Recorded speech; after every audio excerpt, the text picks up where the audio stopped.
Bismillahirrahmanirrahim. Alhamdulillah dan alhamdulillah, ungkapan yang luar biasa hari ini. Hamba-hamba yang solehah dikumpulkan di masjid ini. Mudah-mudahan yang hadir Allah berikan kesehatan, rezeki yang berkah, rumah tangga yang sakinah, anak-anak yang soleh-solehah. Mudah-mudahan kita semua dikumpulkan di jannah, amin ya rabbal alamin. Tak lupa salawat dan salam kita sampaikan kepada kekasih kita Rasulullah sallallahu alaihi wasallam, di mana beliau mencontohkan kesabaran yang luar biasa pada saat beliau dilempari batu dan kotoran oleh orang-orang kafir Quraisy dan sendal jepit beliau putus. Maka beliau cuma menyebut Allah, ya Allah, sendal jepitku putus ya Allah. Maka Abu Bakar berkata, ya Rasulullah sallallahu alaihi wasallam, betapa manjanya engkau kepada Allah, sampai-sampai sendal jepit yang putus saja ngadunya sama Allah. Maka beliau bersabda, mintalah kepada Allah apa saja walaupun tentang sendal jepit kamu yang putus. Sendal jepit adalah ungkapan yang sangat kecil, yang sangat remeh. Kalau yang remeh saja minta kepada Allah, apalagi sesuatu yang besar. Maka tema kita hari ini terkait dengan sabar sampai kapan berujung. Kira-kira sabarnya ada ujungnya atau tidak? Beliau tidak pernah berujung. Mudah-mudahan tema hari ini itu tema untuk diri saya sendiri dan untuk kita semua. Karena kalau perempuan itu umumnya ekspresif ya. Kalau marah itu bisa mengungkapkan kalimat yang tidak pantas diucapkan. Tapi kalau lagi sabar, masya Allah, sabarnya luar biasa. Di situ yang membuat Rasulullah memberikan bocoran kepada kita bahwa penghuni neraka paling banyak siapa? Paling banyak perempuan, padahal perempuan yang rajin ngaji, perempuan yang rajin bersedekah. Tapi ternyata perempuan juga yang kurang bersyukur dengan kondisi rumah tangganya, tidak bersyukur dengan kondisi suami, dan tidak pandai menjaga lisannya. Mudah-mudahan perempuan-perempuan yang hadir hari ini semua termasuk wanita yang paling pandai bersyukur dan bisa menahan lisannya, insya Allah, amin ya rabbal alamin. Berbicara tentang sabar, ibu-ibu solehah boleh tolong buka surat Al-Baqarah ayat 155. Yang sudah ketemu ayatnya boleh tolong dibacakan.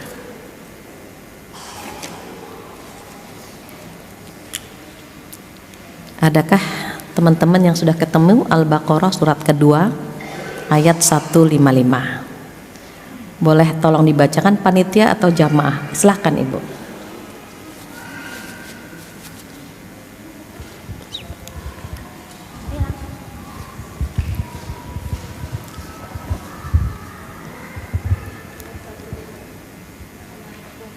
Dan kami pasti akan menguji kamu dengan sedikit ketakutan, kelaparan, kekurangan harta, jiwa, dan buah-buahan. Dan sampaikanlah kabar gembira kepada orang-orang yang sabar. Ya. Untuk orang-orang yang sabar itu Allah sebut berulang-ulang, berikanlah kabar gembira untuk orang yang sabar. Mengapa? Karena Allah Subhanahu wa taala berfirman dalam surat Al-Baqarah 155, a'udzubillahi minasyaitonirrajim, walanabluwannakum bisyai'im minal khauf. Ada kalimat bisyai'im minal khauf. Apa artinya? Dan kami pasti akan menguji kamu sekalian dengan sedikit ketakutan. Syai' itu sedikit, dengan sedikit ketakutan. Bayangkan cuma satu ketakutan yang diturunkan. Ini ada 5 macam ujian. Yang pertama, sedikit ketakutan kita sudah tidak bisa tidur. Yang belum nikah takut pangeran berkuda tidak datang tahun ini. Yang sudah menikah takut dimadu atau takut diracun. takut ditinggalkan orang-orang yang kita cinta, takut nafkah tidak mencukupi, takut dia selingkuh, takut itu syai' kecil, sedikit sekali ketakutan yang Allah berikan kepada kita. Bayangkan kita nggak berdaya, takut miskin, takut nggak punya pekerjaan, takut hidup kita susah, takut anak-anak kita tidak bahagia, takut orang-orang yang kita sayang meninggalkan kita, padahal cuma sedikit sekali ujian yang Allah berikan kepada kita, termasuk takut tua, takut mati gitu ya. Sampai-sampai manusia itu mendepositokan hartanya sebanyak-banyaknya. Kenapa? Menganggap harta itu bisa membuat dia kekal. Apa kata Allah? A'udzubillahi minasyaitonirrajim. Wailul likulli humazatil lumazah alladzi jama'a malan wa 'addadah. Jama'a mengumpulkan hartanya dan menghitung-hitungnya. Kenapa? Yahsabu anna malahu akhladah. Dia mengira hartanya itu mampu membuat dia kekal, mampu membuat dirinya umurnya panjang kalau depositonya sekian M gitu. Itu manusia, kata Allah demikian. Takut mati, takut kelaparan, itu ada lagi nanti di ujian yang kedua. Jadi yang pertama, sedikit ketakutan membuat kita nggak bisa tidur. Kita bisa tidur di mobil, bisa tidur di kereta, di pesawat gitu ya, padahal drivernya, pilotnya atau nakodanya manusia biasa seperti kita. Bayangkan dunia ini digenggam sama Allah. Allah itu pemilik langit dan bumi. Mengatur langit dan bumi saja Allah mampu, apalagi mengatur hidup kita, sangat mampu. Tapi kita dibuat tidak bisa tidur, padahal ada yang menggenggam, yaitu Allah Subhanahu wa ta'ala. Itu baru satu macam ujian Allah. Di dalam surat Al-Mulk juga dikatakan, a'udzubillahi minasyaitonirrajim, alladzi khalaqal mauta wal hayata liyabluwakum ayyukum ahsanu amala. Apa kata Allah? Dia, Allah yang menciptakan mati, maut, wal hayat, dan hidup. Tujuannya apa? Liyabluwakum ayyukum ahsanu amala, agar bisa menguji mereka semua mana yang paling baik amalnya. Jadi kalau kita dikasih ujian, diberikan ujian, Allah cuma mau tahu, mau memfilter, mau menyaring kita semua ini gitu ya, mana yang paling baik amal kita. Dan amal terbaik adalah amal yang memiliki dua syarat saja. Apa yang pertama? Yang pertama, niatnya ikhlas karena Allah. Yang kedua, caranya sesuai dengan yang diajarkan Rasulullah. That's it, cuma dua saja. Mampukah kita? Kadang-kadang mampu, kadang-kadang tidak mampu. Syarat pertama saja, niatnya ikhlas karena Allah. Terujilah keikhlasan kita di situ. Mengapa ada orang beramal atau memiliki amal banyak tapi Allah tidak meliriknya? Karena niatnya bukan untuk Allah. Kita ngetuk pintu salah rumah saja, tuan rumahnya tidak membukakan. Ada orang telepon salah nomor saja kita tidak angkat. Kenapa? Dia bukan tertuju buat kita. Ngetuk pintu ternyata salah, oh bukan ibu yang dicari. Apakah kita sambut dia? Enggak. Maaf ibu, rumah fulanah di sebelah. Kita tidak mempersilahkan dia masuk. Kenapa? Bukan buat kita kedatangannya, tapi buat orang di sebelah. Salah ketuk pintu saja tuan rumah tidak mau membukakan. Sekarang Allah Subhanahu wa ta'ala yang menciptakan langit dan bumi, yang menciptakan surga dan neraka, terus niatnya bukan untuk Allah. Allah nggak ngelirik, Allah nggak tertarik dengan amal yang diniatkan bukan untuk Allah Subhanahu wa ta'ala. Dan kita bermain itu hati kita, kadang-kadang ikhlas, kadang-kadang ria, kadang-kadang ikhlas, ria lagi gitu kan. Kadang-kadang ria, ikhlasnya satu. Maka itu yang membuat terkadang Allah nggak melirik amal kita. Ketika kita mencintai orang tua kita, mencintai pasangan kita, ketika mencintai anak-anak kita, saat mereka tidak bernyawa, kita mau nggak tidur sama mereka? Nggak mau. Kenapa? Tidak ada nyawanya. Sama, Allah tidak melirik amal kita. Kenapa? Tidak ada nyawanya, tidak ada ruhnya. Dan ruh sebuah amal adalah ikhlas. Jadi kalau kita punya amal ada ruhnya, langsung naik ke atas. Itu syarat yang pertama. Syarat yang kedua apa? Caranya sesuai dengan yang diajarkan oleh Rasulullah Sallallahu Alaihi Wasallam. Kalau caranya tidak sesuai, Allah juga nggak melirik. Salat subuh 2 rakaat. Ya Allah, saya ikhlas sekali, saya tambah 1 ya Allah jadi 3 rakaat. Allah melirik gak? Enggak. Caranya tidak sesuai dengan yang diajarkan oleh Rasulullah Sallallahu Alaihi Wasallam. Ya Allah, tetanggaku banyak yang miskin, aku ingin bersedekah dengan tetangga-tetanggaku, maka aku korupsi ya Allah, diterima enggak? Enggak. Aku merampok ya Allah untuk membantu mereka, diterima? Tidak. Karena harta yang dia dapatkan dengan cara yang haram. Maka 2 cara ini Allah akan menguji kita. Oke, yang hadir di sini misalnya, tahu nggak sedang dirumpiin malaikat? Setiap hari malaikat ngerumpiin kita. Bukan hanya kita yang suka ngerumpi, malaikat juga gitu. Ada 2 malaikat, yang satu bernama Raqib, yang satu bernama Atid.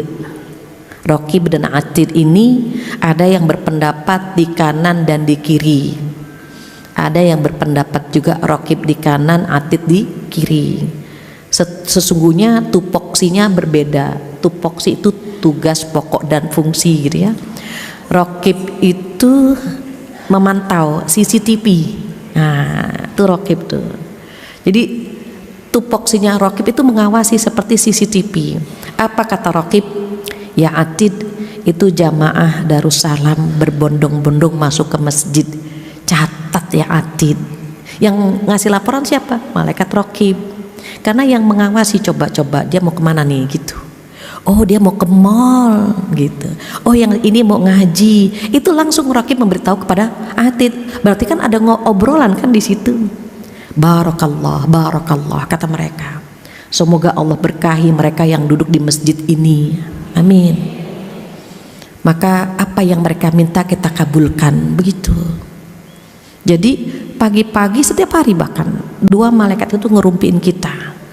Pulang ngaji diawasi lagi sama Raqib. Nih pulang ngaji ngapain nih mereka? Oh ya Allah, ada yang nongki-nongki sambil ngerumpi. Siapa saja tuh? Fulana, fulana, fulana. Catat ya Atid, catat gitu. Ternyata setelah pulang ngaji ada yang tanya, ngelihat Bu ini enggak? Iya. Tahu nggak baju sama jilbabnya nggak matching ya? Iya ya Allah. Catat ya Atid, catat gitu. Diawasi bukan berarti setelah selesai pengajian malaikat bebas tugas, tidak. Tetap akan mengawasi setiap desah nafas kita, setiap langkah kita. Maka disitulah catatan amal kita, berharap apa? Yang baik-baik saja. Amin. Di situ ada kalimat apa? Memfilter lina bluakum gitu ya. Ya bluakum ayyukum ahsanu amala. Jadi ketika Allah menciptakan hidup dan mati tujuannya apa? Menguji kita. Liyabluwakum ayyukum ahsanu amala. Nah, sama halnya dengan ujian tadi. Pertama ujiannya apa? Ketakutan. Kata Allah apa yang kedua? Wal khauf. Jadi walanabluwannakum minal khauf, ketakutan, wal ju', kelaparan. Diingat ya, ada kalimat minal, sedikit. Berarti enggak semuanya diuji lewat pintu itu gitu maksudnya. Sebagian dari rasa takut, sebagian dari rasa lapar. Kalau di sini kayaknya ujian dari kelaparan nggak ada. Kelihatan ya wajahnya segar gitu. Gemuk sama segar kan beda tipis. Cari kalimat yang indah lah sedikit. Langsing sama kurus beti. Carilah langsing yang lebih indah ketimbang kurus banget, kurus gitu. Kayaknya susah hidupnya kan. Tapi kalau langsing kan indah ya kedengarannya. Jadi walanabluwannakum bisyai'im minal khauf, ketakutan, wal ju', kelaparan. Yang ketiga apa? Wa naqsim minal amwal, kekurangan harta. Ada wajah-wajah yang punya hutang di sini. Ada yang punya cicilan belum lunas-lunas. Ada juga yang minjam sama teman atau belum bayar seragam gitu ya, macam-macam lah di sini. Berarti dia diuji di nomor 3. Ada yang qadarullah suaminya di layoff, di PHK, ada yang gitu ya, macam-macam kan ujian. Yang ketiga ini boleh jadi kita di situ. Boleh jadi yang pertama takut banget suami selingkuh, ada wajah-wajah yang ketakutannya di sini ya. Yang keempat apa? Wal anfus, kekurangan jiwa, banyak yang meninggalkan kita, saudara kita, sahabat kita, mungkin orang tua kita gitu ya. Dan yang kelima wassamarat, kekurangan buah-buahan. Kalau sudah diuji dengan 5 hal ini, Allah tahu kita pasti galau, Allah tahu kita pasti gelisah. Maka kata Allah apa? Wa basyirus sabirin, kasih kabar gembira buat mereka yang sabar. Sabar itu dalam bahasa Arab cuma 3 huruf, shod, ba, ro, 3 huruf, tetapi pahalanya luar biasa. Pahala orang yang sabar tidak bertepi, terus gitu. Maka saat kita dikasih ujian oleh Allah, Allah ngasih solusi buat kita. Apa kata Allah? A'udzubillahi minasyaitonirrajim, wasta'inu bis sabri wasshalah. Minta tolonglah dengan sabar dan sholat. Artinya apa? Sabar itu salah satu cara untuk menghadapi ujian-ujian Allah. Sholat pun demikian. Kita lihat di surat Al-Muzammil ayat 1 dan seterusnya. A'udzubillahi minasyaitonirrajim. Ya ayyuhal muzammil qumil laila illa qalila nisfahu awin qus minhu qalila. Nisfah itu setengahnya, awin qus kurang dikit atau lebih dikit begitu, auzid alaih atau lebih sedikit gitu ya. Siapa yang dipanggil sama Allah? Ya ayyuhal muzammil, duhai orang yang berselimut. Siapa orang yang berselimut itu? Yang pertama yang dimaksud oleh Allah adalah Rasulullah Shallallahu Alaihi Wasallam. Mengapa Allah memanggil Rasulullah dengan kalimat muzammil? Karena pada saat bertemu dengan malaikat Jibril, Rasulullah ketakutan dan berlari kepada Khadijah. Ya Khadijah, zammiluni, zammiluni. Duhai Khadijah, selimuti aku. Maka dipanggil dengan kalimat duhai orang yang berselimut, karena minta diselimuti oleh Khadijah. Rasulullah manja sekali dengan Khadijah. Setiap ada ujian, setiap ada masalah, yang terbayang adalah wajah Khadijah radhiyallahu anha. Melihat Khadijah, setengah masalahnya selesai. Suami kita bertemu dengan kita, tambah masalah. Tapi gayanya kayak pengen menyelesaikan masalah gitu kan. Ceritalah mas gitu. Insya Allah bunda bisa bantu, gayanya gitu. Padahal dia pengen menyendiri dulu gitu. Tapi kita ingin menyelesaikan masalah. Itu udah keren sih ya, inisiatif ingin menyelesaikan masalah suami. Itu lebih bagus. Istri yang ingin menyelesaikan masalah suaminya itu keren. Ingin menenteramkan suaminya itu keren. Kenapa? Di akhir zaman banyak istri yang bisa menenteramkan hati suami orang, tapi tidak bisa menenteramkan hati suami sendiri. Itu kan yang tidak kita kehendaki gitu ya. Maka diusahakan ibu-ibu solehah, kalau suami berangkat ke kantor, berangkat kemana saja, dampingi sampai ke pintu, lambaikan tangan gini, hati-hati ayah, agar yang dia lihat tangan kita. Kita kan terkadang kita di dapur, suami berangkat gitu ya.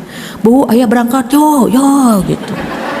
Assalamualaikum, waalaikumsalam. Nadanya tinggi gitu ya. Coba kita, oh ya, cuci tangan dulu. Lagi nyuci piring, cuci tangan dulu, dampingi dulu. Hati-hati ayah, assalamualaikum gitu. Jangan jauh-jauhan. Assalamualaikum, waalaikumsalam gitu. Bahkan yang lebih parah ketika sedang bermasalah dengan suaminya. Ibu mau ngaji, ayah juga mau ngaji. Ayah berangkat duluan, ibu duluan. No, pagi-pagi udah gitu ya. Akhirnya mengucapkan salamnya dengan marah gitu. Ya sudah, ayah berangkat duluan. Assalamualaikum, waalaikumsalam kan gitu. Artinya kan agak rancu ya gitu. semoga kamu selamat, kamu juga selamat, kan gitu. Nggak enak gitu, kedengarannya tuh nggak enak. Tapi kalau assalamualaikum ayah, waalaikumsalam bunda, enak kan? Semoga ayah selamat, bunda juga selamat, enak kan gitu. Tapi kalau nadanya tinggi, semoga ayah selamat, ibu juga selamat gitu, agak gimana gitu, nggak enak kan gitu ya. Maka diusahakan dampingi sampai ke pintu. Kemudian yang kedua apa? Jangan biarkan suami kita meninggalkan rumah dalam kondisi marah. Kenapa? Di luar sana banyak yang menenteramkan. Nah ini kalau kita perhatikan, ujian pertama itu kan tadi ketakutan ya. Ketakutan itu perlu kita tutup gitu. Perlu kita tutup agar yang ada adalah ketenangan. Kenapa? Karena Allah memberikan contoh rumah tangga Rasulullah Shallallahu Alaihi Wasallam, maka beliau dipanggil dengan kalimat ya ayyuhal muzammil, duhai orang yang berselimut, karena manjanya Rasulullah kepada Khadijah radhiyallahu anha minta diselimuti. Yang kedua, siapa yang dimaksud ya ayyuhal muzammil? Kita. Karena kita kalau tidur kan pakai selimut, dipanggil sama Allah, wahai orang yang berselimut, begitu. Bangun malam, kita dipanggil. Atau yang ketiga, siapa yang dipanggil? Wahai orang yang berselimut masalah. Ini kan wajahnya bermasalah semua ini. Semuanya ini wajahnya bermasalah. Hanya duduk di sini saja Allah turunkan ketenangan dalam jiwa kita. Makanya kalau teman kita punya masalah, bawa ke pengajian, akan ada ketenangan dalam dirinya. Saking tenangnya baca doa tidur kita, tenang gitu kan. Jadi Allah turunkan ketenangan. Maka kata Allah apa? Wahai orang yang berselimut masalah, bangun malam. Allah sudah ngasih kuncinya. Jika kamu punya masalah, minta tolong dengan sabar dan sholat. Sabar, sholat apa? Sholat hajat, agar hajat kita terpenuhi. Sholat taubat, agar dosa-dosa kita diampuni. Taubat itu menggugurkan dosa-dosa. Ibu kita naik ke puncak, jalan ke puncak mendaki, tapi bawa ransel, bawa tikar, bawa rantang, bawa, capek nggak? Berat. Kira-kira bisa mendaki dengan cepat nggak? Nggak bisa. Kita taruh dulu ransel kita letakkan dulu rantang semuanya, baru kita bisa jalan dengan cepat. Sama halnya ketika kita ingin di-upgrade sama Allah, diangkat derajat kita sama Allah, tapi lemak dosa kita banyak. Dosa telat sholat, dosa ngerumpi, dosa suka cuci mata. Ada joker kita seneng liatnya gitu ya. Joker tuh jomblo keren. Nah, harusnya kan nunduk gitu. Kita banyak dosa-dosa kita. Belum sama suami, belum sama anak-anak gitu ya. Kalau kita masih deket sama Allah, telat sholat, itu hati kita gelisah. Aduh, telat lagi sholatnya, itu hati kita gelisah. Atau kalau misalnya kita ngerumpi gitu, ya Allah, gak terasa ya sampai 3 jam ngerumpi gitu, itu ada gelisah. Orang baik-baik bikin dosa sama Allah ditegur hari itu juga, gak tenang sekali. Kadang-kadang terasa pengen nangis tanpa sebab gitu. Kenapa Allah masih sayang sama kita? Allah tidak akan pernah membiarkan kita melakukan dosa, maka dijewer sama Allah saat itu juga, gelisah gitu. Namun kadang-kadang Allah sengaja menundanya agar kita bisa sadar sendiri gitu. Kalau nggak bisa sadar juga, baru nanti Allah jewer gitu. Allah sayang banget sama kita. Dosa kita ditutup sama Allah. Bikin dosa pagi, siang, sore, malam, kita bikin dosa setiap saat, tapi Allah menutup aib kita. Tidak ada aroma bau dari tubuh kita karena dosa-dosa. Seandainya tubuh ini mengeluarkan bau karena dosa-dosa kita, mungkin tak seorang pun mau bersama kita, mungkin gak ada yang mau dekat dengan kita. Tapi Allah sayang banget gitu ya. Kalau lihat, ya Allah, hambaku bikin dosa lagi pagi ini, Ya Allah, siang bikin dosa lagi, sore bikin dosa lagi. Mudah-mudahan nanti malam dia istighfar, ditunggu sama Allah. Mudah-mudahan nanti malam dia taubat, enggak juga. Besok ditunggu lagi sama Allah. Allah menunggu istighfar kita, Allah menunggu taubat kita. Ternyata ditumpuk dosa kita, ditumpuk kita nggak istighfar, kita nggak taubat, maka dijewerlah sama Allah dengan ujian yang kita hadapi sekarang. Artinya apa? Ketika Allah memberikan ujian kepada kita, Allah sayang banget agar nanti di hari kiamat hisabnya tidak lama gitu. Allah pengen kita masuk surga semuanya, karena Rasulullah SAW memberikan garansi, memberikan bocoran bahwa umat Nabi Muhammad akan menjadi penghuni surga semua. Apa kata beliau? Kullu ummati yadkhulunal jannah illa man aba. Seluruh umatku akan menjadi penghuni surga kecuali yang tidak mau. Sahabat terheran-heran, siapa yang tidak mau ya Rasulullah?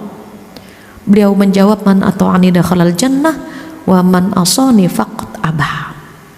Orang-orang yang taat kepadaku dialah orang-orang yang mau masuk surga, dan yang bermaksiat kepadaku dialah orang-orang yang tidak mau masuk surga. Allah itu ngasih bocoran, kita insya Allah menjadi penghuni surga semua, amin.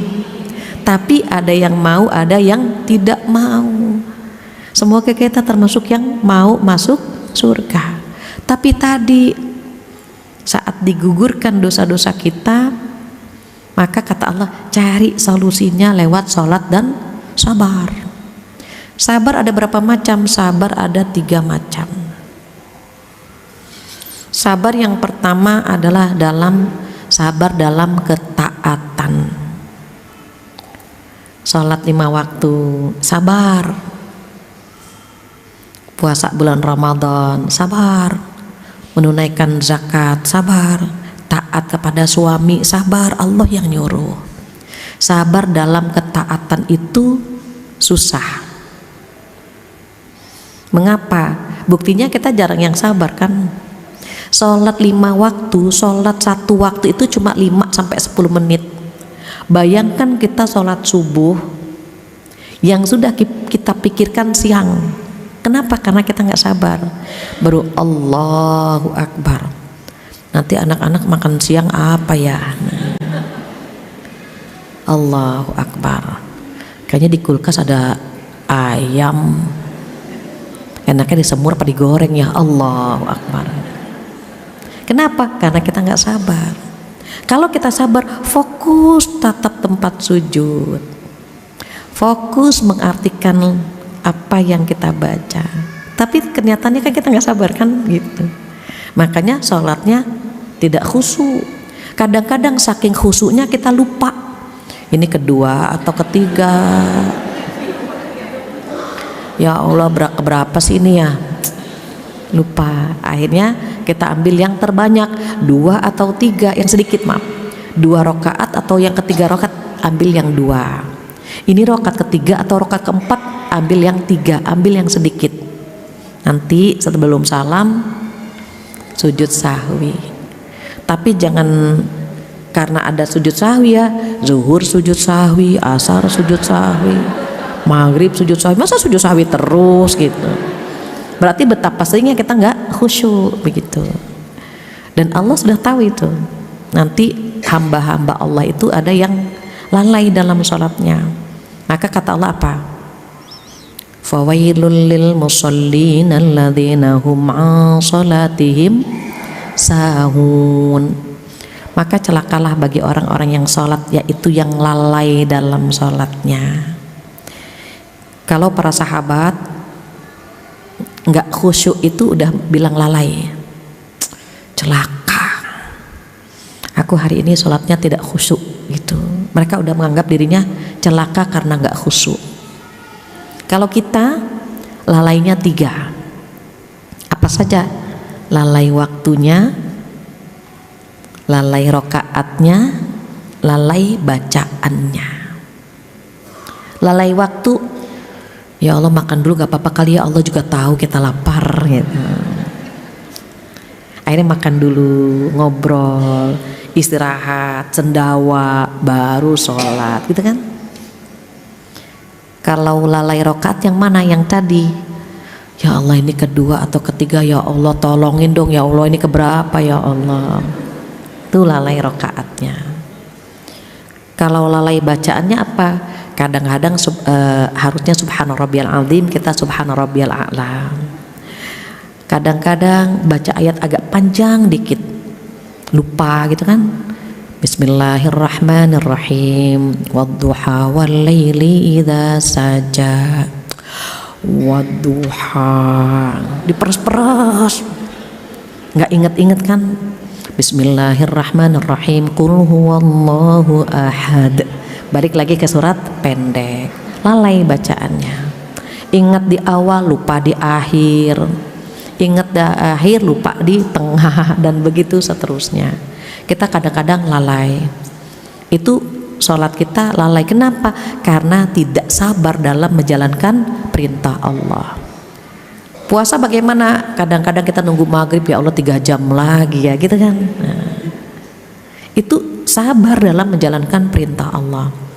Zakat juga demikian. Aduh saldo lagi cakep-cakepnya ini, tapi harus menunaikan zakat. Dan kita sama harta itu cintanya cinta banget gitu. Allah tahu persis hambanya paling suka sama harta, karena menganggap bahwa harta bisa membuat dia bahagia. Maka diperintahkan untuk menunaikan zakat agar kita bisa merasakan ya bagaimana indahnya berbagi, bagaimana indahnya membantu orang lain, dan seterusnya. Jadi sabar yang pertama, sabar dalam menjalankan perintah Allah subhanahu wa ta'ala, termasuk taat kepada suami, itu perintah Allah. Maka kalau kita ingin taat kepada suami, mohon maaf, jangan lihat suaminya, lihat Allah yang nyuruh kita taat sama dia. Kalau melihat suami agak susah ya dia sama dia taat gitu, waduh orangnya sarungan terus gitu, mana sholatnya lambat. Banyak yang DM ke saya, Bu Fathia, apakah wajib taat kepada suami kalau suami begini. Saya bilang jangan lihat dianya, lihat Allah yang nyuruh kita taat sama dia. Kalau melihat suami, jujur susah kita katakan. Kenapa? Kalau taat sama orang tua kita mudah ya, yang melahirkan, yang merawat, yang membesarkan itu orang tua. Jadi kalau kita taat itu insya Allah lebih mudah. Tapi ketika taat sama suami, ya Allah ketemunya besar, masing-masing udah pinter, punya dalil gitu, terus udah bisa cari uang sendiri. Ketika disuruh taat sama suami agak susah di situ. Belum lagi setannya masuk dalam hati kita, kamu tuh rugi loh dapet dia, gitu kata setan. Dia untung banget dapet kamu. Nanti rasa itu akan ditransfer lagi ke suami. Kamu dapet istri dia rugi tahu gitu. Kamu waktu itu kurang selektif sih gitu. Jadi jangan pernah berpikir bahwa kita sengsara dapet dia gitu ya. Dia pun berpikir begitu, nyesel dapet kita gitu. Biar kita nggak merasa sombong di hadapan suami kita gitu. Itu kan yang terkadang susah untuk kita taat kepada suami. Terus bagaimana? Lihat Allah yang nyuruh kita taat sama suami kita. Itu sabar dalam ketaatan. Yang kedua, sabar dalam meninggalkan larangan. Apa sih yang nggak boleh? Selingkuh nggak boleh, ngerumpi nggak boleh. Begitu juga mengambil hak orang lain nggak boleh gitu. Banyak yang nggak boleh, banyak larangan-larangan Allah, tapi ternyata kita masih melakukannya. Kalau perempuan itu kan karena seneng ngemil, ngemol, ngomel gitu ya, jadi ujiannya tuh di lisan. Kalau nggak ngerumpi dia sariawan gitu. Aduh pengen nggak ngerumpi gimana gitu, dia udah sholawat, udah baca ayat kursi biar nggak ngerumpi. Tiba-tiba temennya datang, Mbak tahu nggak Mbak, ya Allah tolong dong saya nggak pengen ngerumpi gitu ya. Ternyata yang dibicarakan adalah musuh bebuyut kita. Wah kita seneng banget gitu. Kita gayanya nggak pengen ikut gabung kan. Kita bilang sebetulnya saya tahu sih tentang dia gitu, tapi kan saya nggak mau ngerumpi ya karena dosa. tapi kan udah tahu ya semuanya ya, jadi saya kasih tahu sebenarnya ya gitu. Akhirnya kita paling banyak cerita tentang dia gitu. Padahal kita nggak pengen ngerumpi, tapi ternyata yang dibicarakan adalah musuh kita. Oh, kita seneng banget gitu. Itu sabar, tahan lisan. Apa jawabannya? Saya tidak tahu. Kalau dia masih ngerumpi juga, kayaknya nggak pantas kita berbicara ini ya gitu. Ma yakunu lana an natakallama bihada. Allah ngajarin itu tuh di surat An-Nur ayat 11 sampai ayat 20. Itu ada hadisul ifk. Hadisul ifki itu berita hoax tentang fitnah yang diberikan, yang ditujukan kepada Aisyah. Aisyah difitnah selingkuh dengan Sofwan. Siapa sih pawangnya yang bikin berita itu? Pawangnya itu orang munafik, namanya Abdullah bin Ubay bin Salul. Nah, saat orang tergoda untuk menyebarkan hoax itu, Allah ngasih tips. Tips yang pertama, saya tidak tahu gitu. Tips yang kedua apa? Tips yang kedua, nggak pantas kita membicarakan ini gitu ya. Atau yang paling tinggi, ini berita bohong. Kenapa? Karena kita tahu itu fitnah. Jadi kita bisa langsung mengatakan ini berita hoax, ini nggak bener. Saya kenal dia nggak akan pernah melakukan hal seperti itu. Jadi kalau kita dengerin ngerumpian, yang bener, masa sih gitu. Itu ya membangkitkan orang untuk ngerumpinya lebih banyak gitu. Astagfirullahaladzim, kan nggak boleh ya. Tapi akhirnya gimana tuh dia? Kadang-kadang begitu. Kita tahu itu nggak boleh, ya Allah nggak boleh, tapi kepo gitu. Maka kurangi ya membaca status orang lain di gadget kita. Kita terkadang melihat lagi di mana dia, bersama siapa. Kita menganggap dia bahagia sekali hidupnya. Ih, enak banget ya punya suami kayak suaminya dia, makannya di luar terus. Itu kan pencitraan. Boleh jadi makan di luarnya setahun yang lalu gitu.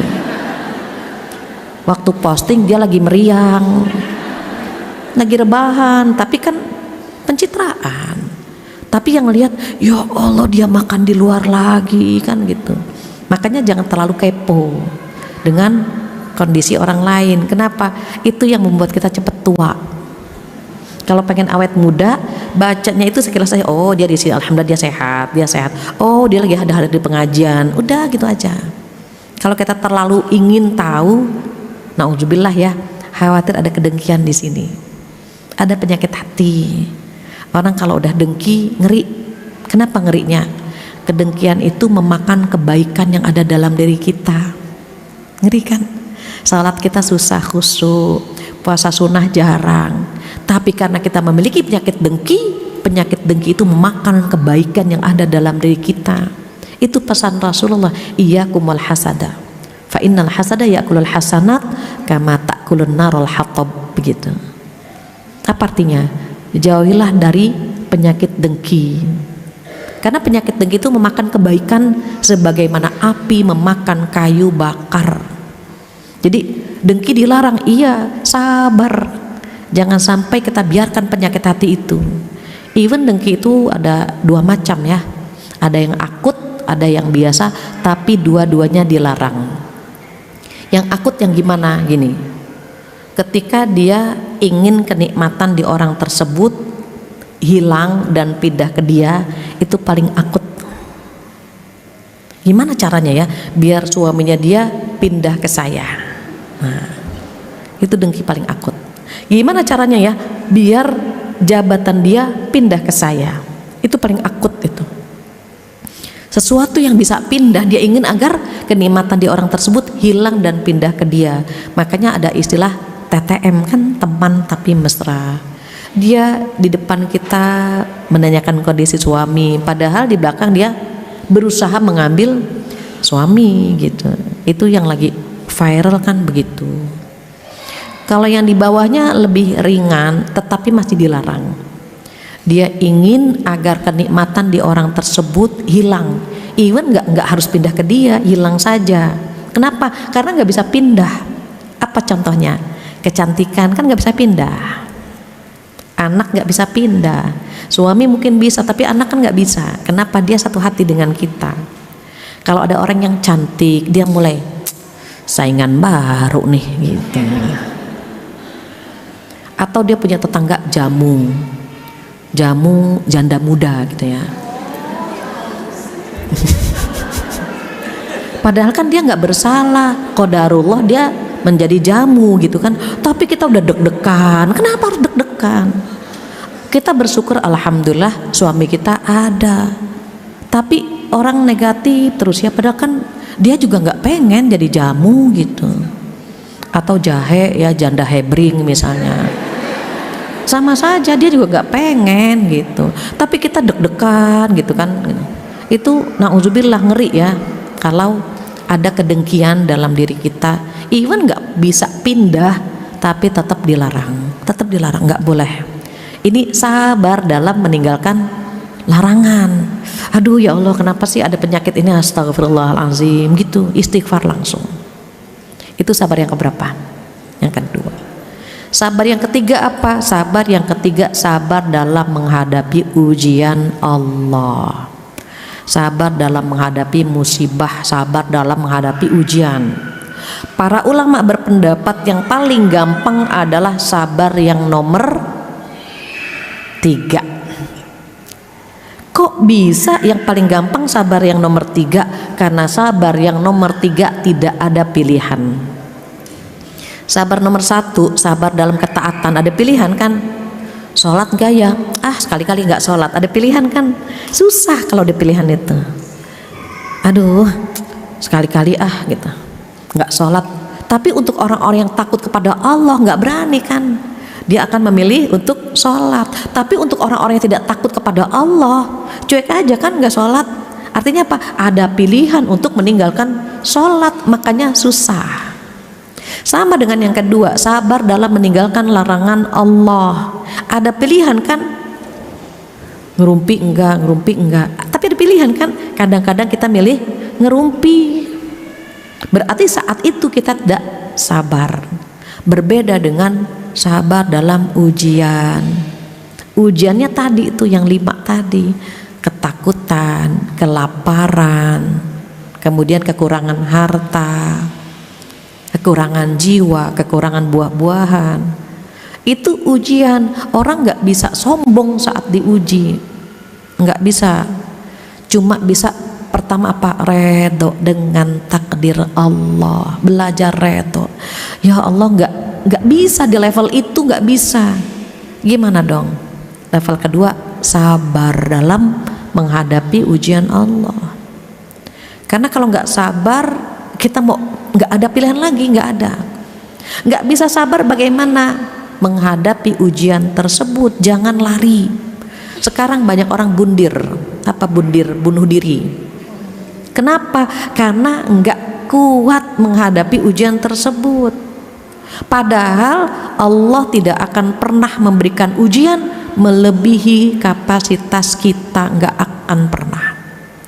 Allah itu sudah menakar kira-kira ujiannya A apa, B apa, C apa, dan seterusnya. Masih ingat ya tema beberapa bulan yang lalu? Allah paling tahu kita cocoknya diuji di pintu apa. Ada yang lewat suami, ada yang lewat anak, ada yang lewat harta, ada yang lewat mertua, lewat tetangga. Oh, Allah paling tahu. Yang berhasil yang mana? Yang bisa menyembunyikan ujian. Itu paling berhasil. Orang mengatakan apa? Ibu Masya Allah ya, hidupnya bahagia banget kan ya. Oh, ibu gak pernah diuji ya sama Allah. Alhamdulillah, amin. Berhasil menyembunyikan ujiannya. Kenapa? Karena memang orang-orang yang paling baik adalah orang yang bisa menyembunyikan ujiannya dan memperlihatkan atau mengucapkan kenikmatannya. Apa kata Allah? Wa amma bi ni'mati rabbika fahaddits. Maka adapun terhadap nikmat Tuhanmu, sampaikan, ucapkan. Tahaddus bi ni'matillah. Ibu-ibu makasih ya gitu.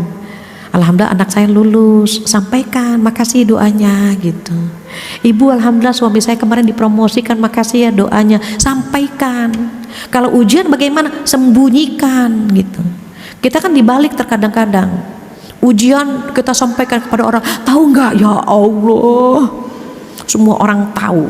Jangankan ujian, capek saja kita terkadang semua orang harus tahu kita capek. Ya, suami bilang, Bun bisa bikinin kopi nggak Bun?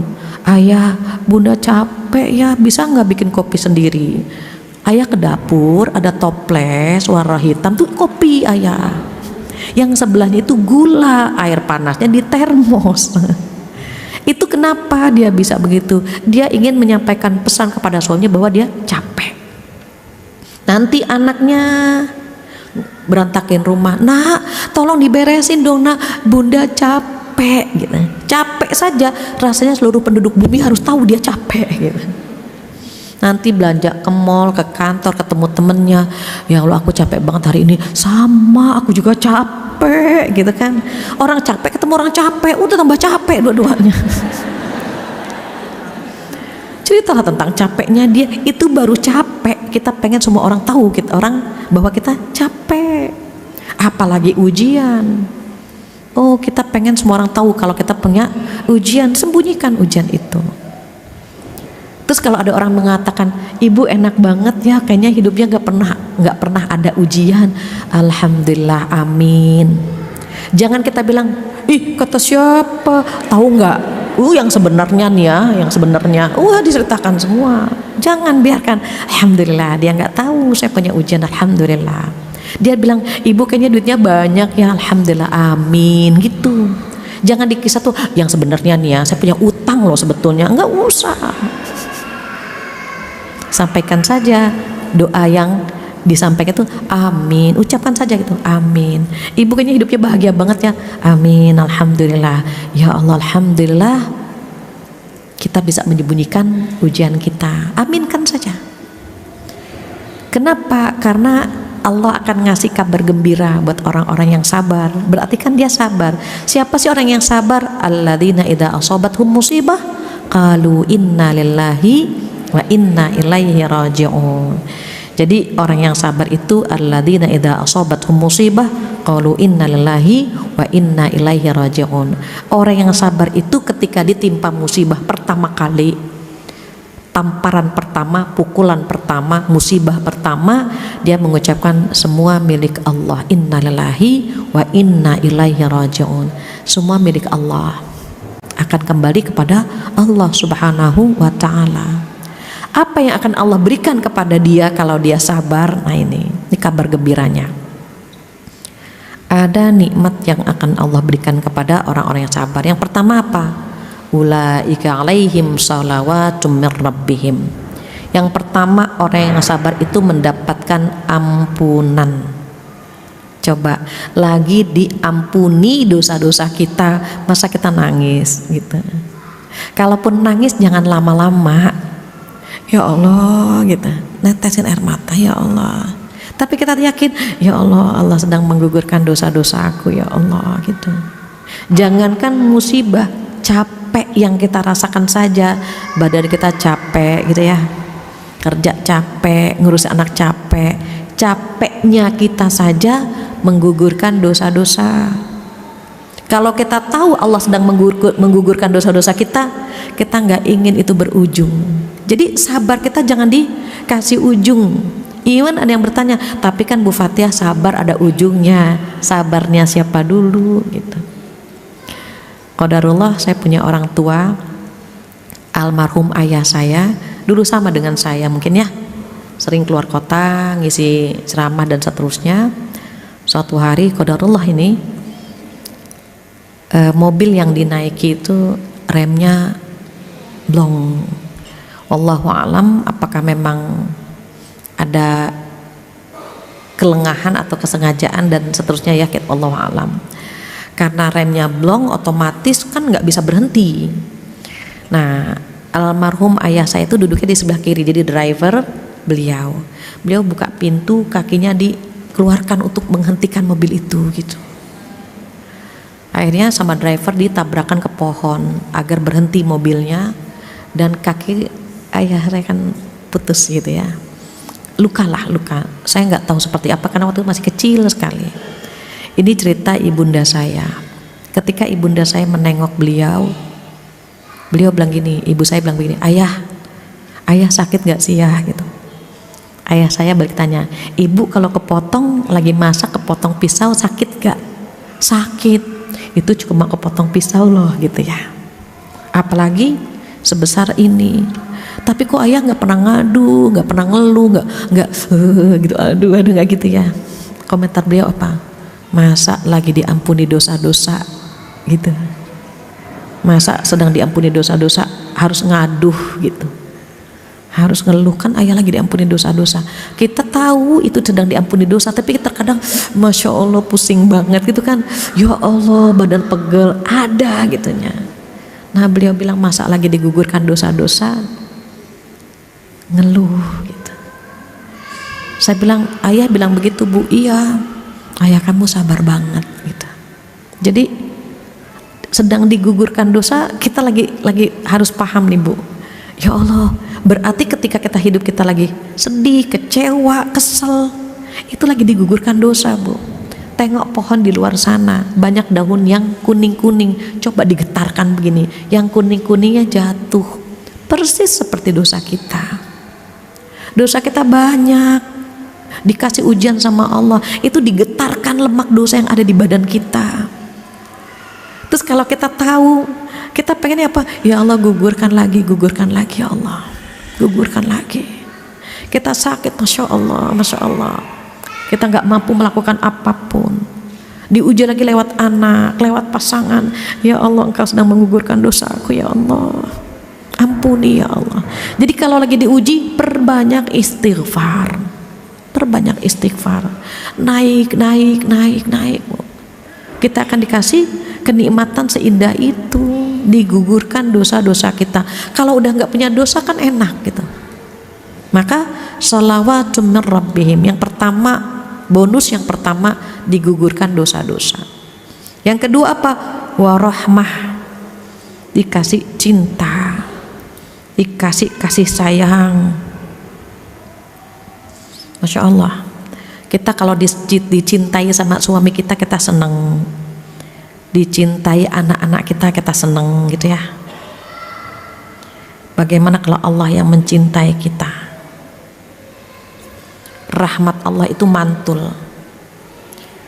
Kalau kita sedang bisa menyayangi suami kita, bisa menyayangi anak kita, bisa menyayangi orang tua kita, bisa menyayangi teman-teman kita, sesungguhnya pada saat itu rahmat Allah sedang turun.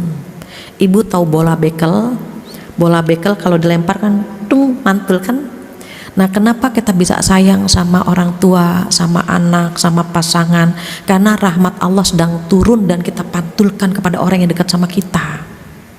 Maka saat seorang pria melihat Rasulullah mencium cucunya, gitu ya, apa kata pria ini? Ya Rasulullah, aku punya cucu, tapi aku tidak pernah mencium mereka. Apa kata beliau? Man la yarham la yurham. Barang siapa tidak pernah memberikan cinta, jangan berharap mendapatkan cinta. Dan aku khawatir cinta dalam dirimu diambil sama Allah. Na'udzubillah. Sering-seringlah cium cucu, cium anak. Kalau mau ngaji, oma ikut, oma, nenek ikut, nenek ngajinya sebentar. Bunda ikut, bunda ngaji sebentar ya nak ya. Cium. Nanti juga bunda pulang ya sebentar gitu. Jangan sampai kita mau ngaji, mau ngejar ilmu, mau ngejar pahala, tapi anak yang kita tinggalkan terluka hatinya. Bunda ikut, mulai. Ini apa nih? Kan mau dapat pahala, tapi anak-anak di rumah terluka kan jangan. Bunda sebentar ya nak gitu. Sehingga dia bahagia, kita pun bahagia gitu ya. Banyak hal sebetulnya kita bisa merangkul, bisa ngajak teman-teman ke pengajian. Itu rahmat Allah sedang turun. Masa rahmat Allah sedang turun kita tidak pantulkan ke orang sekitar kita? Jadi kalau misalnya kita bisa mentraktir teman gitu, itu rahmat Allah sedang turun. Bisa ngajak teman ke pengajian, rahmat Allah sedang turun. Suami tidur kita selimuti, oh ya Allah ayah capek banget ya mencari nafkah untuk kita sekeluarga, kita selimuti, itu rahmat Allah sedang turun. Ini ngeliat suami tidur bawaannya empet aja. Ada yang suaminya ngorok bukan didengerin, direkam.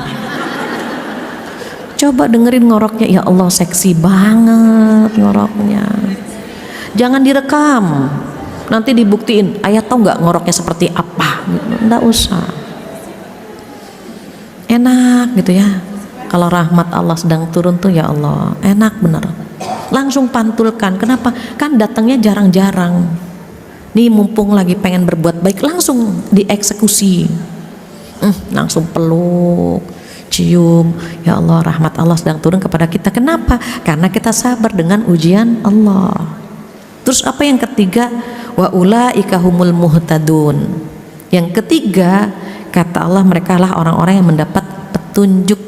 Jadi ujian itu, sabar dalam menghadapi ujian itu salah satu cara kita menjemput hidayah. Nikmat ya, dikasih hidayah lewat ujian, dikasih hidayah lewat kesabaran, dikasih hidayah karena kita redho dengan ujian Allah. Allah tahu mana yang sabar, mana yang tidak sabar, mana yang redho, mana yang tidak redho, Allah tahu. Maka nanti akan Allah pilih, Masya Allah ini hambaku yang ini sabar, diangkat derajatnya. Oh fulana sabar, diangkat lagi derajatnya. Ibu perhatikan kalau ada buku ditumpuk, tumpuk, masih kuat, ditumpuk lagi ke level yang tinggi sampai buku itu goyang, nggak kuat gitu ya. Kata Allah, oh hambaku belum cocok diuji di level ini, maka diturunkan ke level sebelumnya. Ada istilah naik kelas, tinggal kelas, di hadapan Allah pun demikian. Jadi ketika kita tahu dalam Al-Quran disampaikan kabar gembira buat orang-orang yang sabar, mudah-mudahan kita termasuk yang beruntung, yang lulus saat Allah memberikan ujian kepada kita, confident ada Allah bersama kita. Kalau kita berpikir ada Allah bersama kita, entah bagaimana ada kekuatan, ya Allah sebagaimana yang memberikan kenikmatan adalah Engkau ya Allah, maka ujian ini pun yang memberikan adalah Engkau.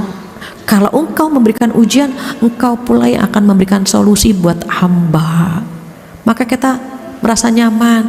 Ya Allah bonusnya kira-kira apa ya selesai ini gitu, optimis.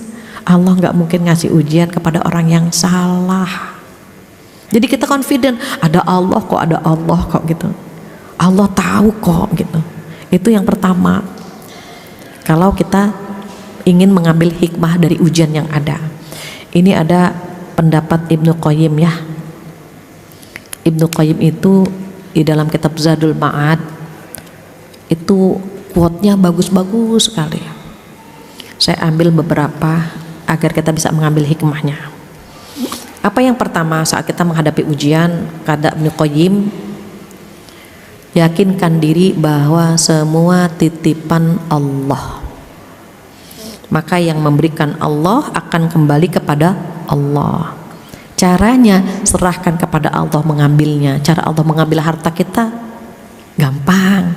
Ada kecurian, lupa, orang ngutang nggak bayar, itu milik Allah, akan kembali kepada Allah saja. Yang kedua, Allah akan mengganti sesuatu yang hilang dengan barang yang sama atau bahkan lebih baik lagi. Barang atau orang yang meninggalkan kita itu akan diganti dengan yang sama atau bahkan lebih baik. Misalnya mohon maaf, ada orang akan menikah, dia seneng banget karena diberikan suami 3T. Dia berharap pria itu 3T itu takwa, tampan, tajir gitu ya. Ternyata sama Allah diganti bukan 3T tapi 5T. Udah takwa, tampan, tajir, terdidik, terjamin, kan lebih baik lagi. Boleh jadi yang meninggalkan kita adalah pria 3T yang lain, tua, tulalit, tertindas. Kan kita nggak pernah tahu. Maka sama Allah, oh dia nggak layak buat kamu, maka kita tidak dipertemukan dengan pria itu. Jangan sedih kalau ada yang hadir di sini jomblo, yang masih jomblo nggak apa-apa jomblo. Tiba-tiba nanti malam ada pria datang melamar, kan keren. Ketimbang bangga, alhamdulillah Bu Fathia, saya udah pacaran 10 tahun. Pacaran 10 tahun Mbak, coba kalau nikah sudah punya anak SD, iya kan? Ngapain pacaran lama-lama? Nggak usah pacaran. Pacaran itu khawatir mendekati zina. Pacaran itu lebih sering mendekati zina ya. Even ada yang tidak gitu, tapi mayoritas gitu. Orang pacaran kan itu tatap-tatapan, tatap-tatapan. Kata setan masa cuma tatap-tatapan, pegangan dong kan gitu. Kalau sudah pegangan masa cuma pegangan, kissing dong kan gitu. Setan itu tidak akan pernah berhenti sampai kita melakukan apa yang dia perintahkan.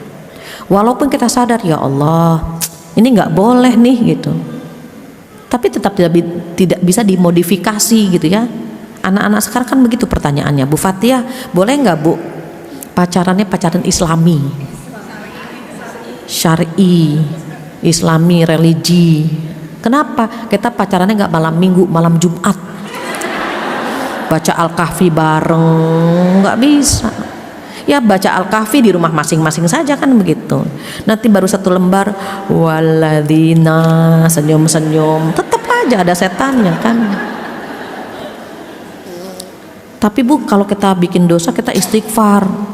Mari kita tutup pacaran kita dengan istighfar 3 kali, dengan doa kafaratul majlis. Tetap nggak boleh, tetap nggak bisa dicampur yang hak dengan yang batil begitu. Maka yang kedua, yakinkan diri semua yang Allah ambil akan diganti dengan yang lebih baik. Yang ketiga apa? Sabar dan mengharap pahala itu lebih besar ganjarannya daripada mengharap yang hilang itu kembali. Coba, sabar dan mengharap pahala itu lebih besar ganjarannya daripada mengharap yang hilang itu kembali. Uang hilang, siapapun yang hilang gitu ya, barang yang hilang, udah ya Allah, mudah-mudahan dengan barang yang hilang ini Engkau memberikan pahala dan mengganti dengan yang lebih baik. Itu lebih keren daripada ya Allah mudah-mudahan kembali tuh mobil, ya Allah mudah-mudahan gitu ya. Kemudian yang selanjutnya, Allah senang dengan hamba yang redho. Jadi kalau kita redho dengan ujian Allah, redho dengan takdir Allah, redho dengan keputusan Allah, maka Allah senang sekali melihat hambanya redho. Terakhir apa? Terakhir, musibah itu menghilangkan penyakit hati. Kita punya penyakit hati, diantaranya ujub, sombong. Apa sih ujub? Ujub itu takjub dengan dirinya sendiri. Misalnya yang lain tidur gitu, kita lagi tahajud, kita takjub dengan diri kita, ya Allah yang lain pada tidur, aku sholat tahajud solehah banget sih ya Allah. Tuh ujub itu. Orang lain gak ada yang tahu, hanya dia dan hatinya yang bermain. Nanti kalau udah keseringan ujub, khawatir akan menuju kepada sombong. Kalau sombong orang tahu, Mbak ngaji ngantuk banget, iya abis tahajud 8 rakaat. Nah, terucap. Nah, ujian Allah itu menghilangkan penyakit itu. Sombongnya hilang, ujubnya hilang begitu. Maka mudah-mudahan kita bisa redho dengan ujian Allah. Alhamdulillah nggak terasa ya, jam 11 kurang 1/4. Mudah-mudahan apa yang kita dapatkan bermanfaat, apa yang kita dapatkan bisa kita amalkan. Kita sedang belajar redho dengan takdir Allah, belajar sabar menghadapi ujian Allah. Dan alhamdulillah kita sudah di penghujung acara. Kita kumpulkan pertanyaan yang ada, mudah-mudahan waktunya cukup insya Allah.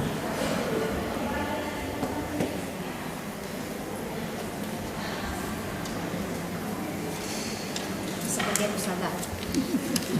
Panjang? Oh panjang. Ini satu orang. Enggak, sama ustazah nanti tinggal dipilah. Oke, siap.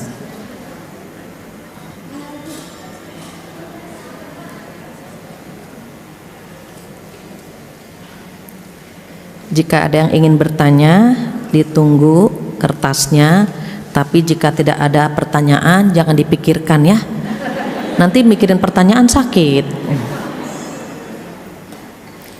Sambil nunggu, saya izin ya Bu, izin ngambil gambar Ibu ya.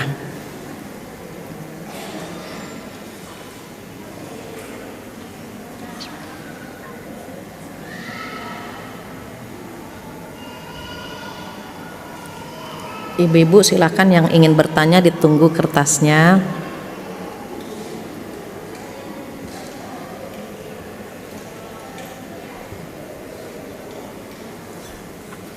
Saya bacakan yang ada dulu ya Bu. Baik. Bismillahirrahmanirrahim. Pertanyaan pertama, Ustazah nanya, akhir-akhir ini ada rasa takut mati karena merasa masih banyak dosa dan merasa amalnya masih kurang. Bagaimana gitu ya? Jika ada orang yang takut mati, alhamdulillah bagus. Kalau orang takut biasanya berusaha menyiapkan bekal. Jadi H2C, harap cemas, harapnya 2, cemasnya 1. Berharap apa? Berharap yang pertama amal kita diterima, yang kedua berharap umur kita panjang, bisa menyiapkan bekal sehingga takutnya tidak berlebihan. Orang kalau takut kan bersiap-siap, yang repot takutnya saja, tapi tidak ada cemasnya, nggak ada takut menyiapkan bekal. Maka kalau Allah masih memberikan kita umur panjang sampai detik ini, husnuzon kepada Allah bahwa Allah masih memberikan kita kesempatan menambah amal soleh. Mudah-mudahan umur yang panjang bisa memberikan manfaat ke banyak orang, bisa menambah bekal, bisa menebar kebaikan dan begitu seterusnya. Jadi H2C, harap cemas gitu ya. Siapkan bekal saja. Yang kedua, sabar yang bagaimana apabila orang itu bohongin atau ngutang yang belum diselesaikan hingga hari ini. Bagaimana kalau kita belum ikhlas? Utang piutang masalah yang tidak pernah usai gitu ya. Kalau kita kedatangan seseorang yang niatnya pengen minjam uang, ibu bisa pakai tauriah. Apa tauriah? Diplomasi. Diplomasi itu nggak bohong. Bu, saya mau minjam uang. Iya, kita bilang apa? Ya Allah, maaf ya Bu, untuk ibu nggak ada.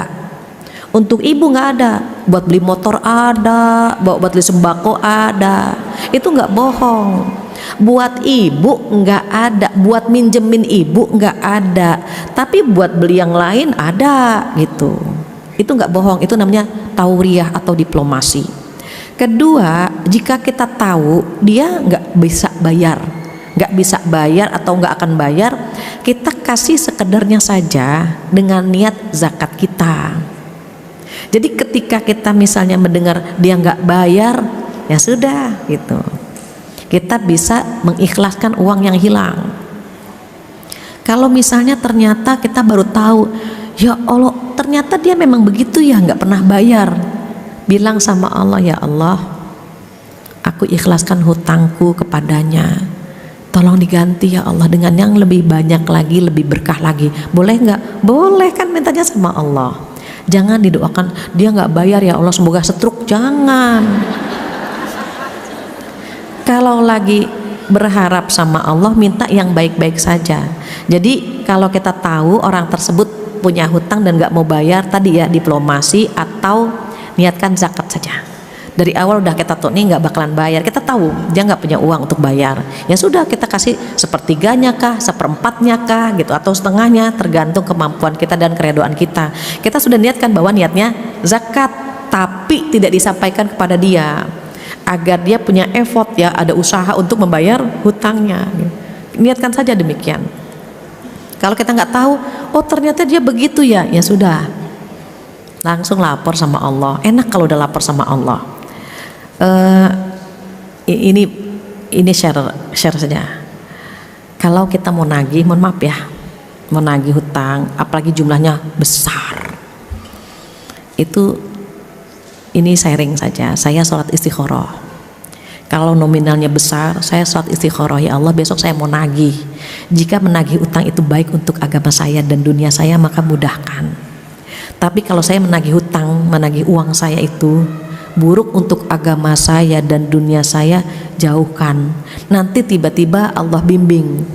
Kalaupun nagih dengan tutur kata yang baik, kalaupun ternyata Allah urungkan, tiba-tiba nggak jadi aja, lupa gitu, lupa untuk menagih. Kenapa sholat istikharah? Kalau Allah mau menguji kita lewat utang yang tidak dibayar, itu salah satu cara Allah mengambil titipannya. Jadi kalau dia nggak kuat bayar, nggak bisa bayar, padahal jumlahnya besar gitu ya. Kalau dia bayar, itu rezeki kita. Kalau dia nggak bayar, boleh jadi itu caranya Allah mengambil titipannya, kan harta milik Allah. Cara ngambilnya kan gampang, bisa lewat orang yang ngutang nggak bayar gitu kan, bisa hilang, bisa tercuri, bisa lupa dan seterusnya. Maka bilang sama Allah, diberikan apa? Keikhlasan untuk menerima uang yang tadi hilang begitu. Itu ya tipsnya.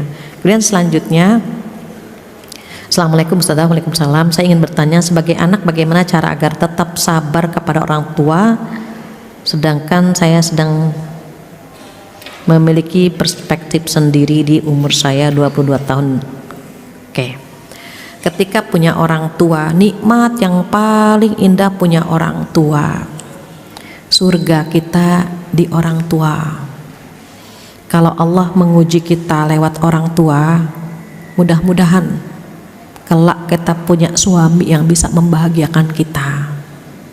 Kita diuji lewat orang tua. Umumnya yang diuji lewat orang tua dikasih kenikmatan pasangan yang luar biasa.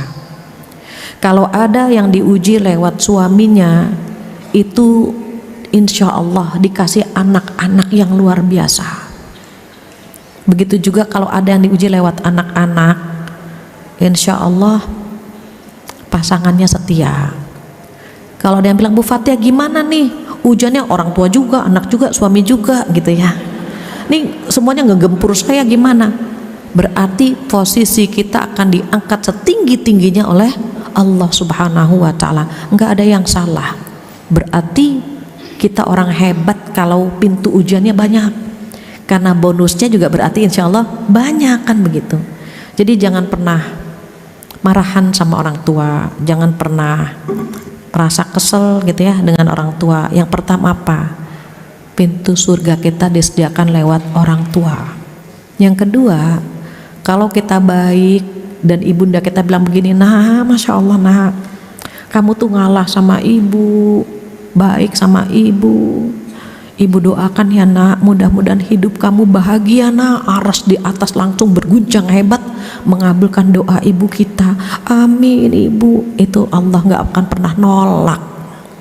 Mumpung ada orang tua, cari doa dari orang tua sebanyak-banyaknya. Doa orang tua itu gak ada hijabnya. Terus kita kalau jadi orang tua bagaimana? Lupakan kesalahan anak sehingga kita bisa redha mendoakan anak-anak kita. Jadi even kita punya planning buat diri kita, jangan lupakan kita bisa sampai di titik ini karena doa orang tua kita, insya Allah. Maka sabar gitu ya. Yang selanjutnya, Assalamualaikum, bagaimana caranya menasihati suami yang kurang taat dalam beribadah? Sering diingatkan tapi kadang berat, alasannya macam-macam gitu ya, main HP ini itu dan seterusnya. Kalau suami, ini mohon maaf, suami itu pemimpin di rumah tangga kita. Kalau mengingatkan, jangan seperti mengingatkan anak, jangan seperti mengingatkan sahabat. Dia pemimpin dalam rumah tangga kita. Terus bagaimana? Suami kan nggak mau digurui. Kalau kita ingin mengajak, bisa lewat anak kita. Nah, sholat di masjid ya, seperti ayahmu tuh rajin banget ke masjid. Kita nembak ke tembok padahal tujuannya ke atas. Nyindir. Nah, nanti kalau sudah besar, deket sama Allah, sayang sama istrimu ya, kayak ayahmu gitu. Nggak paham juga, ayah sebetulnya salat 5 waktu hukumnya apa ya? Ayah, kita pura-pura nanya, padahal kita tahu. Ayah sebetulnya sholat di masjid hukumnya apa ya? Gitu. Gitu. Atau ayah tolong carikan dalil dong ya, atau carikan ini dong gitu. Itu biar rumah tangga kita sakinah gimana ya tipsnya? Padahal kita tahu, biar dia cari buku, cari ilmu gitu. Hukumnya apa ya kalau istri begini dan seterusnya. Kadang-kadang suami tidak mau digurui. Kenapa? Dia kan pemimpin di rumah kita. Jadi gimana caranya biar nggak menggurui? Bertanya atau menyindir, atau balik lagi lapor sama Allah. Ya Allah, suami hamba begini ya Allah gitu. Ya Allah, hamba diuji lewat suami hamba. Sampaikan sama Allah. Sesungguhnya kalau dalam rumah tangga kita ada ujian, menikah itu kan setengah agama, sholat tiangnya agama. Kalau yang setengah agama ini bermasalah, boleh jadi tiang agamanya yang bermasalah. Sholat itu kan tiang agama kan? Sholat tiang agama, menikah setengah agama. Yang setengah agama ini bermasalah, boleh jadi karena tiangnya bermasalah. Jadi kita bilang sama suami kita, ayah, barusan saya dengar ternyata sholat itu tiang agama, tahu ayah gitu. Kan rumah tangga kita kan setengah agama. Pengen kan ayah rumah tangga kita sakinah, komunikasi kita bagus, karena komunikasi kita dengan Allah juga bagus gitu. Ngobrol, jangan pas waktu sholat, pas lagi makan, pas lagi malam ngobrol dan seterusnya. Obrolannya itu gitu ya. Kadang-kadang bisa sabar, kadang-kadang juga kita nggak bisa sabar. Waktu nggak sabarnya itu yang kadang-kadang, mohon maaf ya, kurang berhasil gitu ya. Kenapa sih diuji lewat suami? Ya cocoknya diuji di pintu itu gitu. Usahakan apa? Sebut nama suami dalam sholat kita gitu ya.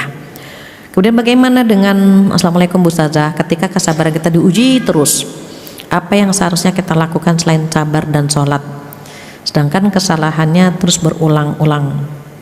Jika kita sampai marah, apa kita masih bisa disebut orang yang sabar? Sabar itu 3 tempat, marah itu 2. Kalau marah ada yang positif, ada yang negatif. Kalau marah yang positif nggak apa-apa, justru itu sabar. Anak nggak sholat, kita nggak bisa bilang ya Allah anak nggak sholat, sabar ya Allah. Oh enggak. Nah kamu sholat asar jam berapa? Mau jam 3 atau jam 4 gitu. Kenapa? Karena kita ingin agar dia bisa melaksanakan perintah Allah. Kan sabar dalam ketaatan. Sholat itu bentuk ketaatan kepada Allah Subhanahu wa Ta'ala. Jadi kalau kita marah, itu marah yang positif. Justru kalau kita membiarkan anak kita tidak sholat, kita nggak sabar dalam meninggalkan larangan. Kan dosa besar meninggalkan sholat gitu. Jadi ada beda kamar gitu maksudnya. Marah itu suami selingkuh wajib marah. Ayah, Islam melarang tahu selingkuh gitu. Ayah, itu nggak boleh minum itu, ayah haram. Itu harus marah gitu. Bukan waktunya untuk sabar, dia berbuat dosa, sabar, enggak. Karena ketika dia melakukan dosa berarti dia tidak sabar dalam meninggalkan larangan Allah. Karena dia nggak sabar. Ayah kok minum, itu kan dilarang gitu. Sabar ayah, itu dilarang. Sabar dalam meninggalkan larangan. Beda kamar kan gitu. Harus marah kalau melihat kemungkaran. Apa kata Rasulullah? Man ra'a minkum munkara, barang siapa yang melihat kemungkaran, cara ngerubahnya bagaimana? 3 kan. Pertama dengan kekuasaan, kedua dengan lisan, marahin, ketiga baru dengan hati, dan itu selemah-lemah iman begitu. Yang selanjutnya bagaimana Ustazah? Apakah setiap musibah yang kita alami adalah karena dosa-dosa kita atau memang sudah tertulis dalam Lauhul Mahfuz. Di surat Al-Hadid surat 57 ya, ada ayat a'udzubillahi minasyaitonirrajim, ma asaba min musibatin fil ardi wala fi anfusikum, ma asaba min musibatin fil ardi wala fi anfusikum illa fi kitabim min qabli an nabra'aha inna dzalika 'alallahi yasir. Apa artinya? Semua musibah yang terjadi di bumi atau yang terjadi kepada dirimu gitu ya, sesungguhnya sudah tercantum di Lauhul Mahfuz. Kapan tercantumnya? 50.000 tahun sebelum bumi ini diciptakan. Kita nikah dengan siapa, ujiannya apa, sudah tercantum di Lauhul Mahfuz 50.000 tahun sebelum bumi ini diciptakan. Tenang kan kalau udah tahu itu? Terus musibah itu ada yang terjadi atas izin Allah dan ada yang terjadi karena kesalahan kita, begitu. Kalau ada, mohon maaf, kalau ada istri nggak amanah, tidak menjaga kehormatan, terus suaminya menceraikan, itu musibah karena kesalahan dia. Tapi kalau misalnya sudah menjadi istri yang baik gitu, suami tiba-tiba meninggalkan, itu baru musibah. Ibu diingat duit aja. Apa duit? Doa, usaha, I-nya ikhlas, T-nya tawakal. Jadi kalau udah doa, ya Allah jadikan rumah tangga hamba sakinah, terus kita usaha menjadi istri yang baik, jalankan saja semuanya dengan ikhlas, kita tawakal dengan hasilnya. Kalau sudah seperti itu takdir. Persis seperti kita menyeberang, tengok ke kanan, tengok ke kiri gitu kan, oh nggak ada kendaraan, kita baru nyebrang, ternyata terjadi sesuatu yang tidak kita inginkan, itu takdir.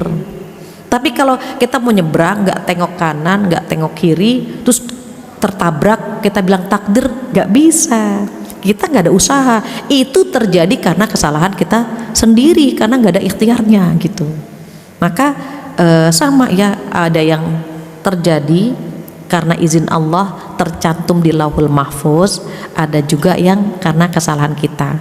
Kalau yang terjadi karena izin Allah dan sudah tercantum di Lauhul Mahfuz, tujuannya apa? Likaila ta'saw 'ala ma fatakum, kata Allah, agar kamu tidak putus asa dengan apa yang hilang dan agar kamu tidak sombong dengan apa yang kamu genggam.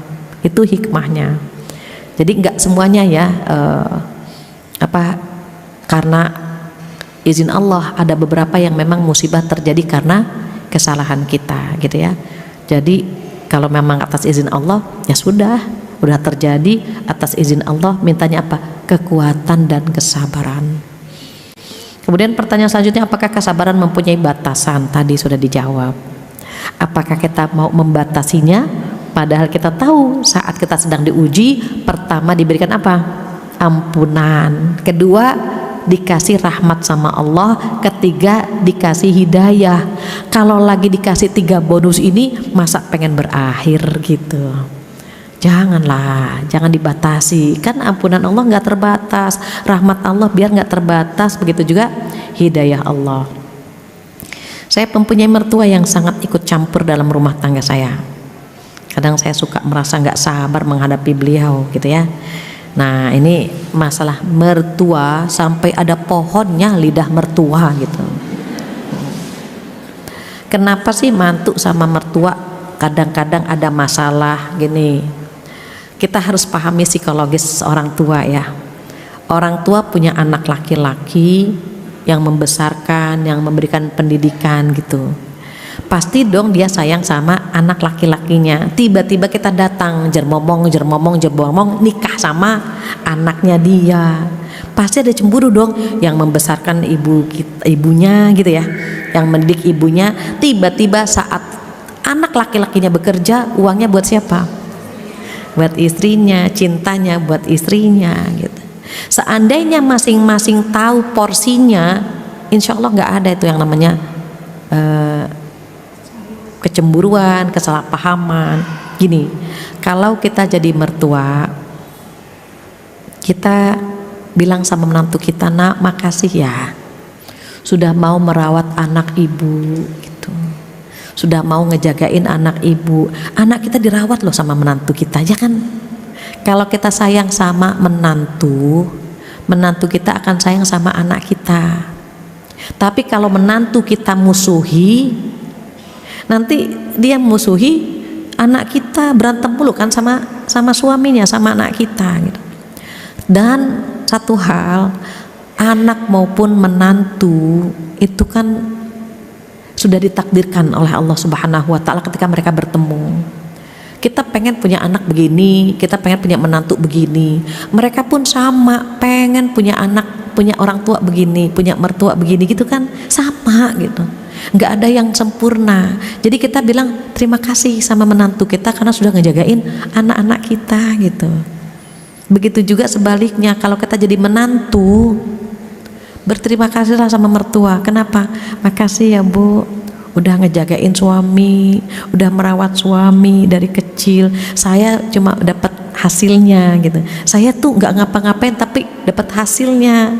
Anak ibu baik, anak ibu perhatian. Padahal yang ngedidik ibu, yang menikmati saya. Coba kalau dua-duanya bersyukur kan Masya Allah. Kalau kita menganggapnya ikut campur, itu sebetulnya bentuk sayangnya orang tua kepada anaknya. Cuma memang agak baperan sedikit gitu ya. Misalnya gini, kita bilang sama anak kita gini, nak tidur mulu sih nak. Anak kita cek aja, iya kan ngantuk Bu, cuek kan, karena anak. Coba kalau kita ngomong sama menantu begitu, nak tidur mulu nak, ya Allah mertua, gitu kan. Beda. Gini banget sih punya mertua, ya Allah, karena dia bukan ibu kita, jadi agak baperan di situ. Nah, terus gimana dong kalau kita menganggap dia udah seperti orang tua kita, udah gitu ya. Kita juga hati-hati menegur menantu. Jadi nggak potong kompas. Kalau mau menegur menantu lewat anak kita, nah bilang sama pasanganmu begini lewat anak kita. Kalau potong kompas langsung ke menantu itu perang dunia kedua. Jadi sama-sama bersyukur saja gitu ya dengan posisi yang ada, baik menantu maupun mertua. Kalau dia ikut campur karena orang tua selalu menganggap anaknya masih kecil dan masih muda gitu, dianggapnya masih belum bisa ngatur gitu Bu. Padahal dia bisa mengatur sendiri, tapi fitrahnya seorang ibu itu pengen ikut campur, pengen ngatur gitu. Padahal itu kan haknya dia, tapi fitrahnya begitu karena buat orang tua anaknya dianggapnya masih anak-anak saja, masih dianggap belum mampu gitu. Kita husnuzonnya seperti itu.